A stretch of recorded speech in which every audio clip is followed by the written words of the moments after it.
What do I do with all this mess? Look, I need some chance.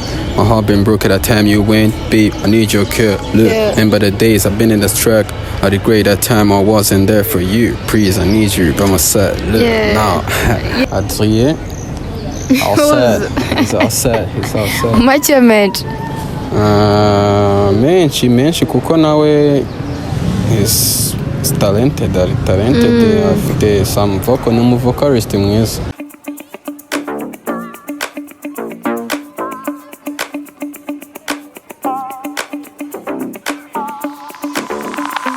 Hello guys, twongeye kuba ikaze kuri The Spotlight Jam. Twizere ko mumeze neza. Hano turi mu kiganiro The Confess. Turi kumwe nanone n'umu artist, ni umuhanzi, izina ari umurapper, ari umurockstar cyangwa R&B. So agiye kutwibwira nk'umu artist. Yo, specifically, I'm Senshi. What's good on the block? Yeah. It's cool. I'm a rapper. I'm a rapper. Rapper? Yeah, I'm a rapper guys. Nta kindi wisaga? Nagende, specifically in rap. R&B, not much. Jazz? Very cyane, jazz. I try. Wakwita freestyle ka jazz? Okay. What do I do with all this mess? Look, I need some chance. My heart been broke at the time you went, babe. I need your care. Look, remember the days I've been in this track. I regret that time I wasn't there for you. Please, I need you by my side. Look, now. Bro. Yeah, what's up? Nigga, kuryo jwi rirenze. Nuko nisanze. Ariko hari umuntu nashatse kuvuga numvishe mugo mu njyana imwe. Ni abantu benshi ariko hari umuri best. Hari uwo abantu bakunze kumbwiraho ngo so uwo muntu bakunda kukubwira mu magambo make dukwitemo aga freestyle gatoya ku ndirimbo ye. No, we don't take brother, the boy then good, don't get confused, cause they got their hood out, the beating's boring, I just want mullah, my friends is sick, this song with booba, 15 potila lola, booger, them and them Jew, they real, they poopers, remember too short, if we gon' let that thing go stood up. Yeah, Sanj, what's up, nigga? What's up, bro? Mezzanez. Yeah, I'm cool. You're cool, so, Sanj, ahanini Sanj, sibyo?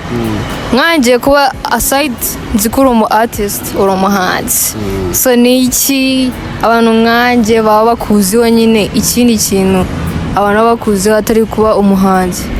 Ikindi baba batanziho ngenda umuntu ukunze kundi nkugiye cyane in the games, in some movies, some Which games? Ni nyinshi ko nkunze gukina PES, football, Fortnite, I think NFS, ni nyinshi kuko mba mugiye muri nyinshi. So aside from game, ni iki kindi? Kindi what? Some movies. N'ubundi still ni ikintu gituma mba ndi kuri cyane kuri display cyane cyangwa kuri on the screen. Okay. It's cool. No. Ukunda gusenga? Yeah, I'm a Muslim. Hey, okay. I'm Muslim. Okay, ndafata. Ko bitagusaza. Ntago wabibona ariko I am. Uri not proud? Yeah, I'm proud. Okay. No, iyi game yacu confess. Ukuntu imeze. Ukunda umukino first of all? Let me see. Football. Yeah, football. Okay. Ujya gusapoza ko uri coach wa football. Sibyo? Ndakubwira abantu batatu. Umwe ubanza mu kibuga kine. Undi mushire kuri bench. Undi ni mu bishingwe. Waba mu bishingwe, waba mutaye pakuba awusha. Urimo twagiye. Akira no kadaye no kubakinnyi ba football. Messi, Ronaldo, Neymar. Only legends gusa. Legends. Ngenda gumisha Cristiano mu kibuga. Messi on the bench. Messi on the bench. Neymar na agenda. Kubera iki mugurishije? impamvu Neymar ntago nyine ari umuntu ukunze nyine kwigaragaza cyane nyine nk'uko nka Cristiano cyangwa Messi babiharaniye nyine cyane ariko nawe ni umulejande turabizi ariko it's not like those two. Okay. Hano Davido, Wizkid, Burna Boy.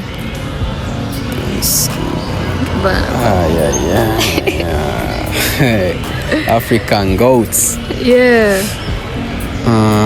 Ndashyiramo Davido in the field. Ndashyira muri field. Burna Boy on the bench. Wizkid is go away. Ko iki Wizkid umugurishije? Wizkid nawe specifically nago ntago nyine nawe ari umuntu nawe ugikunda yego nyine arakora aherutse n'izindi gukora ejo bundi ntago ari cyane nk'uko Burna Boy nawe aba ameze uko nguko ariko why I'm saying like Davido isn't still in the game kuko we ewana buri anytime iyo yakora sing imwe bigomba kuba hit cyane for real. No say Burna Boy muri mwaka ushize like ewan yakoze ibintu hahandi abafana basigaye bavuga ngo njyewe niyo wanyica sinshobora kongera gufana Burna Boy nta tike nagura niyo yaza mu hehe sinshobora kubera icyo umushize kuri bench ukurikije audience y'abantu icyo babivugaho wowe urabivugaho iki nabira bintu yamaze iminsi nyine akora njyewe I don't care mfa kuba njyewe ubundi naratekinze my choice nyine nkavuga ati I'm the fan I'm his fan ibikorwa bye njye ndabikunda I don't care like knows what audience could say about him or the entertainment gusa njyewe nyine I'm focused on him. nose nka kuriya yasohoye umufana bari muri performance yatinze koza aba yari wowe wasohoye waba ugikomeje kumufana? Ntago sinzi gusa twareba uko twabigenza gusa nyine ngeyo nyine iyo mfana umuntu it's deep from my heart. Cool. So nubwo uri umusiramu sibyo yakubwira aba gospel artist sibyo bari trend mu Rwanda so hari Islam Mbonye, Vestine na Dorcas na Adrien misigaro. Come again? Vestine na Dorcas Adrien misigaro na Islam Mbonye. Mbonye ndamushyira mu kibuga. Vestine na Dorcas n'ubundi bari kuri bench. Adrien all set. menshi kuko nawe is talented afite some vocal ni vocalist mwiza. That's why I mean that ntabwo namugurisha make. Nase ko tukurikije performance ya Vestine na Dorcas nini umwe muri bo ni usigaye ujya gufata ama award undi bari kumuvugaho ibintu kuri media so why wamushize kuri bench urumva umuzanye mu kibuga cyawe icyo gihe ahita azamura abafana bawe?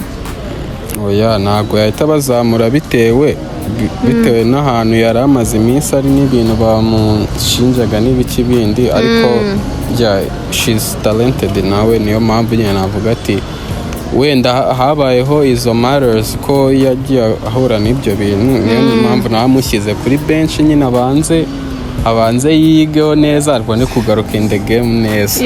For sure. Okay. Hano dufite n'aba influencer akaba n'abakinnyi ba film. Dufite Papa Sava, Clapton Kibonke n'abamenye. Papa Sava is in the field. Cyari muri field. Bamenya nawe zikwakutinga fresh. Namushyira kuri bench. Clapton Kibonke urumva aho yasigaye za sad. umujijije iki? Kibonke ubundi tumuheruka nuko nakunze no gukurikirana nuza cyane zo muri Rwanda ariko kibonke usanga ahantu hose kibonke habaye UCI pa influencer wa danje kibonke Tour du Rwanda pa yagiye kwamamaza Kagame pa yagiye njyewe impamvu nayimvuze bamenya nyine nubwo abari specifically in those bamenya series but nawe nta nyine hari izindi affairs nyine abarimo cyane nyine nkunze kurebamo gake ariko nawe navuga ko nyine niyo mpamvu namushyira kuri nuzo on the bench nyine kuko ntabwo nawe nyine ari umuntu woroshye so that's why I'm saying that he's on the bench. Papa Sava ejo hashize yaragiye kwizihiza isabukuru y'imyaka 30 amaze muri industry ya cinema so like why niki gitumye umubanza mu kibuga cyawe? Ngiye kubera natangiye kumureba mbere kera kandi ni umuntu uzi nawe nyine azi kuguhasoringa bitewe nge n'ahantu natangiye kumurebera n'ahantu n'ubu ngo ageze ahantu umuntu ukora byadanje so niyo mpamvu navuga ko nyine ubundi ni nk'aho ari uyoboye this nyine industry yo mu Rwanda in this somehow the cinema industries nyine navuga ko ari we yihagarariye dufite Beyonce, Rihanna, Shakira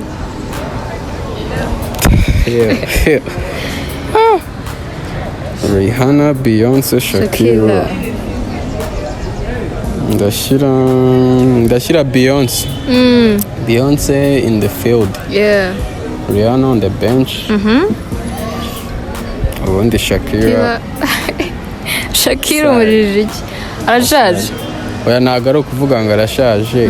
Nawe not much ntabwo yakunze gukora cyane. Yakunze gukora cyane ariko Shakira nawe ndamwemera byafa ariko ntago tugiye kureba we na Rihanna ubu ngubu nyine ahantu ari n'ahantu nyine wumva kuko uri kumva ubu ngubu ni umubillionaire wa mbere ni umuwomen billionaire ubu ngubu niyo navuga ko nyine niyo mpamvu namushyira kuri bench wenda Beyonce impamvu mbivuze nuko from the start n'ubundi yarabigaragaje so that's why nyine she's in the game she's in the game hano as a rapper ngiye kubwira abaraperi mu Rwanda dufite Bulldog Pfra Riderman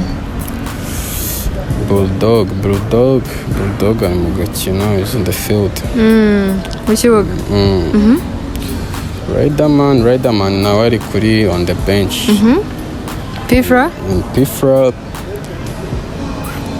outside ari outside wait Big Shaq Bulldog umubanje mu kibuga njyewe Buda burangiye nkunda rhymes ziwe na flows ku buryo njyewe buri gihe iyo numvisha noza yiwe I say like yo it's good man it's good and I'm saying like nyine ni umurejande nyine kuva na kera na n'ubu ngubu uri kumva ko nyine hari igihe amaze igihe adakora ariko bitewe na bangs amaze igihe agenda asora urumva ko nyine yisanze muri generation turimo ashaka nyine ukuntu ya creating ntuza itari nk'iya kera nyine bakoraga on the time bari kumwe na Jay Polly shout out nubwo yagiye akatuvamo but rest in peace for real but nyine njye nicyo mwemerera we nyine yahise amenya ukuntu yakinjira muri ino industry agakorana nyine n'abajene nyine bagiye batandukanye agakomeza nyine no kumva ko anabaruta barusha imyaka agakomeza no kumva nyine kuko n'ubundi kera nabo twamukundaga ariko still n'ubundi is my favorite niyo ndirimbo ye wamukundiyeho navuga ko wamukundiyeho cyangwa ukavuga ngo man this nigga kabisa ubundi njye navuga ngiye kuzakera uri kumva ni zimwe hari arya bayita umwe bavuga ngo turi boys aho tuyibona hariya flow niyo nakunzemo but muri ino generation nyine muri iyi generation turimo nakunzemo ahantu yaziye akatwica n'ebyiri navuga nk'ebyiri imwe yakoranye na Betray mood hamwe n'iriya hafi nizo ebyiri namukunde nyine kuba yarahise avuga ati reka nzemo none azamo anadutamo imiriro nyine aza aduha mu yindi face nyine tutaye tumumenyereyemo kandi n'ubundi twarabikunze so I'm saying that nyine much respect kabisa. No, ish Kevin Betray Bushido.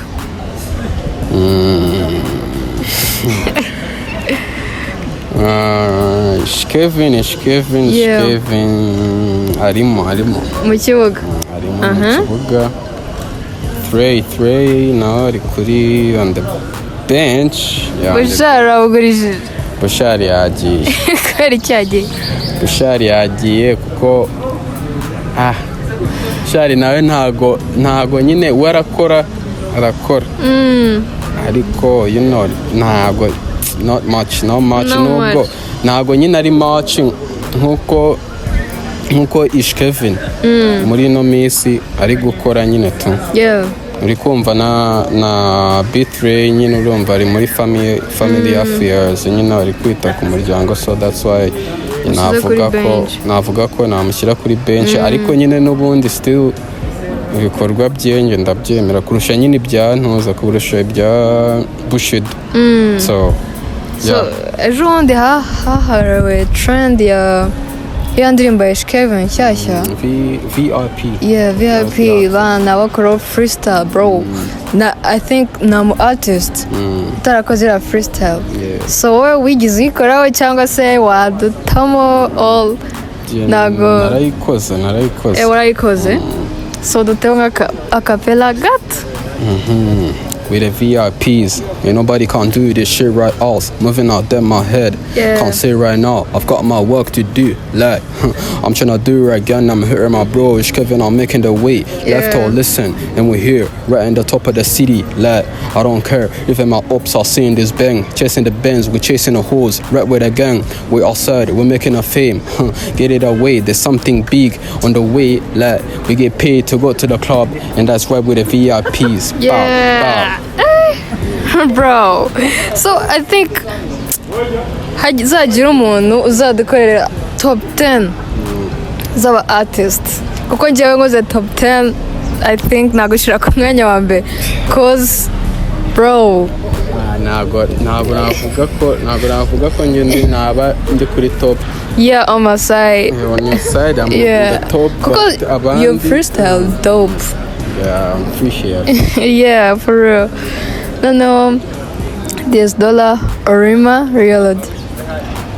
Abantu nakunze no kumva cyane n'ukuri.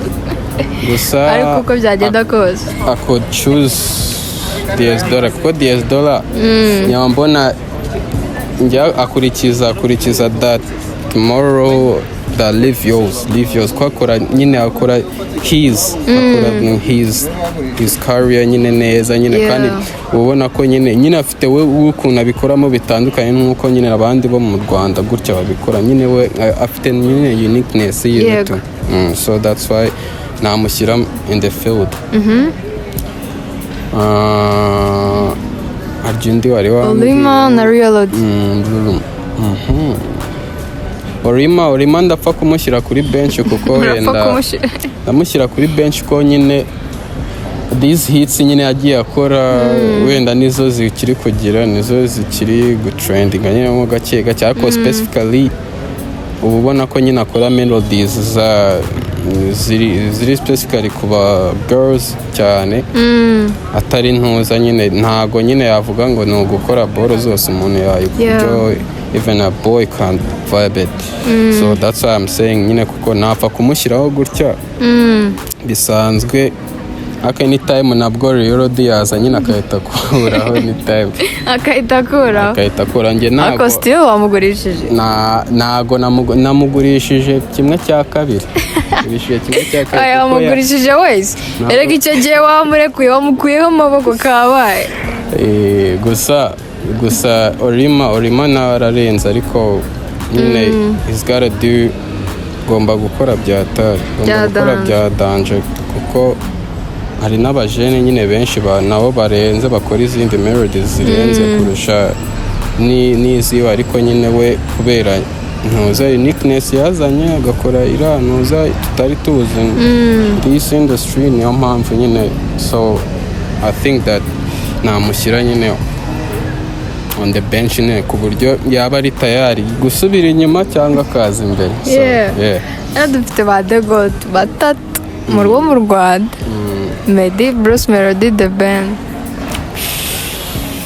001 Bruce Melody kuva kera Munyakazi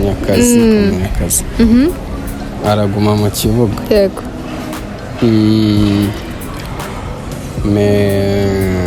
The band on the bench. Tiger. Meddy nyine yagiye kwita ku muryango. No muri gospel ni iki gutya.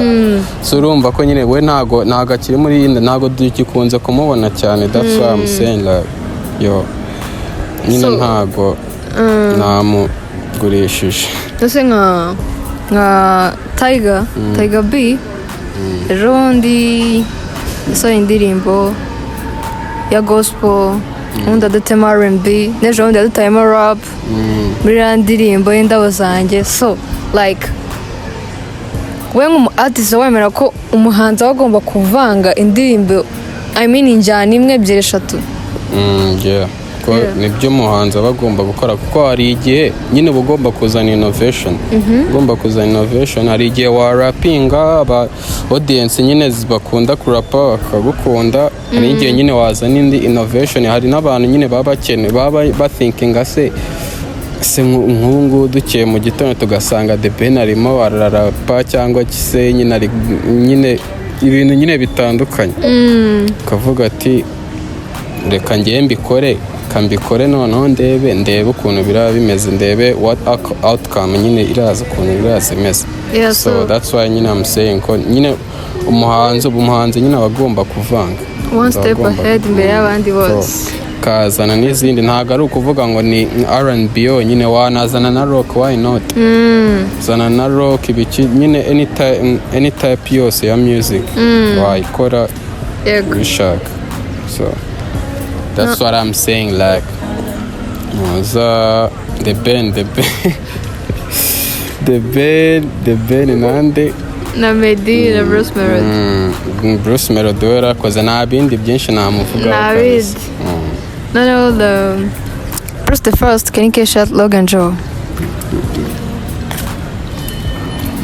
K-shot. As part of me nyine n'ubundi na choosing K-shot kuko n'ubundi nawe ni umuntu ukoresha noza English akoresha English nyiza cyane kandi urumva ko nyine nanjye ko nanjye nkunze gukoresha English cyane urumva niwe nacuziga mu kibuga. Mu kibuga kuri bench hariho Bruce the first. Logan Joe nawe nabagiyeho gato nabagiye ako ntago azagaruka byemera ariko ko umugurishije. ndamugurishije abafana burabakira. oya njyewe hagire uza abimbwire DM kabisa abimbwire ko namubabaje ariko Logan nyine ararenze kuko we nyine we yavumbuye style yiwe nyine yavumbuye style yiwe yo gukora nuza ari melodic nyine drills uri kumva ko we nyine ntago ari umurapa cyane nyine ariko nyine nabyo arabikora tu. So that's what I'm saying nyine n'indirimbo ya K-shot yaririmbye atari kurapa wavuze ngo cyaza this song by'abayita ni ejo bundi yakoranye na Kivumbi King